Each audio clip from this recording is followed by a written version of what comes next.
Quantum Music, Tagside Pamilya, Lil Jazz, Hast Flow, Lil Jan, and Lags.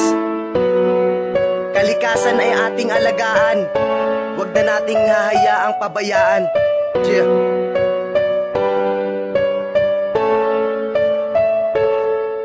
Kalikasan ay sirain, ano bang kadahilanan? Di baling mapasama, basta lang pagkaperahan. Mga basurang itinapon, kaya hangin sumama. Kung ating pagmamasdan, ang tanawin ay iba na. Tayo ba ang papatay sa ating tirahan na sagrado? Paligid dumihan, yan ba postura na nagbago? Sana'y maintindihan, yan lang ang aking pagubog. Bayang angat sa lahat, wag hayaang lumubog. May utak na kanya-kanya, di na kailangan pagsabihan. Alagaan at linisin, buo nating lalawigan. Yan ang dapat na gawin, wag nang mag-atubili. Walang bansang matitira kung laging magkakamali. Ang pag-asa ay nandyan, wag sabihing lubog na yan. Maiiwasan sa una, sa tama sumunod ka lang. Makakamit ka unlaran, basta tayo'y magtulungan. Basta tayo'y magtulungan, makakamit ka unlaran. Ating ayusin ang kalikasan, nang sakuna ay maiwasan. Ibalik ang kagandahan ng naulilan nating bayan. Ating ayusin ang kalikasan, nang sakuna ay maiwasan.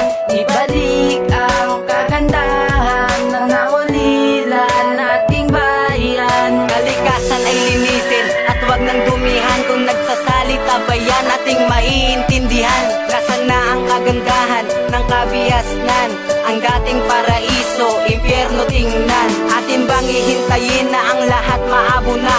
Kagubatang malago ngayon ay parang kalbo na. Mga punong pinuputol para masunod ang luho. Dating mataba na lupa, ngayon ay gumuguho. Mga hayop sa ating gubat, wala nang matuluyan. Mga sari-saring ibon, wala nang madapuan. Mga nangakong ayusin, merong bang ganun? Wala nang ibang sisisihin, kaya wag nang magtanong. Tayo ang may kasalanan at may kagagawan. Dapat ito ay alagaan at pahalagahan. Tayo din makikinabang, dapat laging tandaan. Di ba't ang sarap na maglakad pag walang kalat sa daan? Ating ayusin ang kalikasan, nang sakuna ay maiwasan.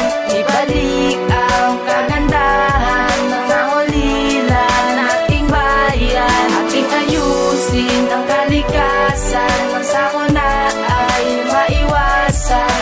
Ibalik ang kagandahan ng naulilan nating bayan. Pangangalaga sa kalikasan sana ginampanan, dahil nasabing kaligtasan parang di naalamat sa mga magdadaan na araw.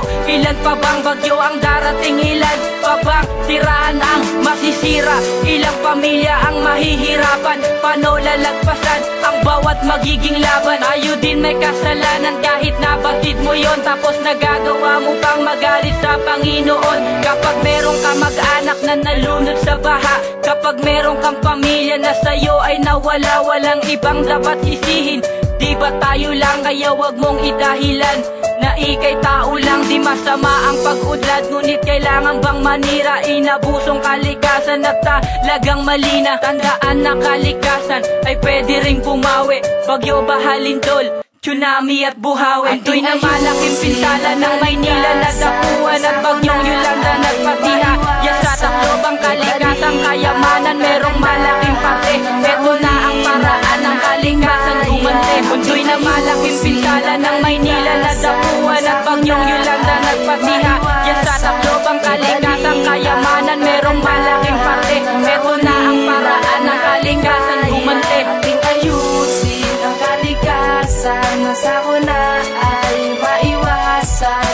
Ibalik ang kagandahan ng naulilan nating bayan. Ating ayusin ang kalikasan, nang sakuna ay maiwasan.